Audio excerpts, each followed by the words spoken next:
But methinks we have been not a little inattentive to run over so many different parts of the human mind, and examine so many passions, without taking once into the consideration that love of truth, which was the first source of all our inquiries. 'Twill therefore be proper, before we leave this subject, to bestow a few reflections on that passion, and shew its origin in human nature. It is an affection of so peculiar a kind, that it would have been impossible to have treated of it under any of those heads which we have examined, without danger of obscurity and confusion.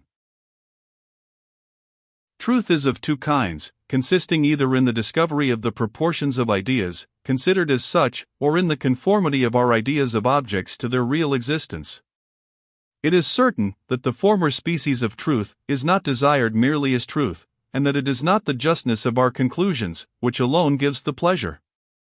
For these conclusions are equally just, when we discover the equality of two bodies by a pair of compasses, as when we learn it by a mathematical demonstration, and though in the one case the proofs be demonstrative, and in the other only sensible, yet generally speaking, the mind acquiesces with equal assurance in the one as in the other. And in an arithmetical operation, where both the truth and the assurance are of the same nature, as in the most profound algebraical problem, the pleasure is very inconsiderable, if rather it does not degenerate into pain, which is an evident proof that the satisfaction, which we sometimes receive from the discovery of truth, proceeds not from it, merely as such, but only as endowed with certain qualities. The first and most considerable circumstance requisite to render truth agreeable is the genius and capacity which is employed in its invention and discovery. What is easy and obvious is never valued, and even what is in itself difficult, if we come to the knowledge of it without difficulty, and without any stretch of thought or judgment, is but little regarded. We love to trace the demonstrations of mathematicians, but should receive small entertainment from a person who should barely inform us of the proportions of lines and angles, though we repose the utmost confidence both in his judgment and veracity. In this case it is sufficient to have ears to learn the truth. We never are obliged to fix our attention or exert our genius, which of all other exercises of the mind is the most pleasant and agreeable. But though the exercise of genius be the principal source of that satisfaction we receive from the sciences, yet I doubt if it be alone sufficient to give us any considerable enjoyment. The truth we discover must also be of some importance. It is easy to multiply algebraical problems to infinity, nor is there any end in the discovery of the proportions of conic sections, though few mathematicians take any pleasure in these researches, but turn their thoughts to what is more useful and important. Now the question is, after what manner this utility and importance operate upon us? The difficulty on this head arises from hence, that many philosophers have consumed their time, have destroyed their health, and neglected their fortune, in the search of such truths, as they esteemed important and useful to the world, though it appeared from their whole conduct and behavior, that they were not endowed with any share of public spirit, nor had any concern for the interests of mankind. Were they convinced that their discoveries were of no consequence, they would entirely lose all relish for their studies, and that though the consequences be entirely indifferent to them, which seems to be a contradiction. To remove this contradiction, we must consider that there are certain desires and inclinations, which go no farther than the imagination, and are rather the faint shadows and images of passions, than any real affections. Thus, suppose a man, who takes a survey of the fortifications of any city, considers their strength and advantages, natural or acquired, observes the disposition and contrivance of the bastions, ramparts, mines, and other military works, it is plain that in proportion as all these are fitted to attain their ends he will receive a suitable pleasure and satisfaction. This pleasure, as it arises from the utility, not the form of the objects, can be no other than a sympathy with the inhabitants, for whose security all this art is employed, though it is possible that this person, as a stranger or an enemy, may in his heart have no kindness for them, or may even entertain a hatred against them. It may indeed be objected that such a remote sympathy is a very slight foundation for a passion, and that so much industry and application, as we frequently observe in philosophers, can never be derived from so inconsiderable an original. But here I return to what I have already remarked, that the pleasure of study conflicts chiefly in the action of the mind, and the exercise of the genius and understanding in the discovery or comprehension of any truth. If the importance of the truth be requisite to complete the pleasure, it is not on account of any considerable addition, which of itself it brings to our enjoyment, but only because it is, in some measure, requisite to fix our attention. When we are careless and inattentive, the same action of the understanding has no effect upon us, nor is able to convey any of that satisfaction, which arises from it, when we are in another disposition. But beside the action of the mind, which is the principal foundation of the pleasure, there is likewise required a degree of success in the attainment of the end, or the discovery of that truth we examine. Upon this head I shall make a general remark, which may be useful on many occasions, viz., that where the mind pursues any end with passion, though that passion be not derived originally from the end, but merely from the action in pursuit, yet by the natural course of the affections, we acquire a concern for the end itself, and are uneasy under any disappointment we meet with in the pursuit of it. This proceeds from the relation and parallel direction of the passions above mentioned. To illustrate all this by a similar instance, I shall observe that there cannot be two passions more nearly resembling each other than those of hunting and philosophy, whatever disproportion may at first sight appear betwixt them.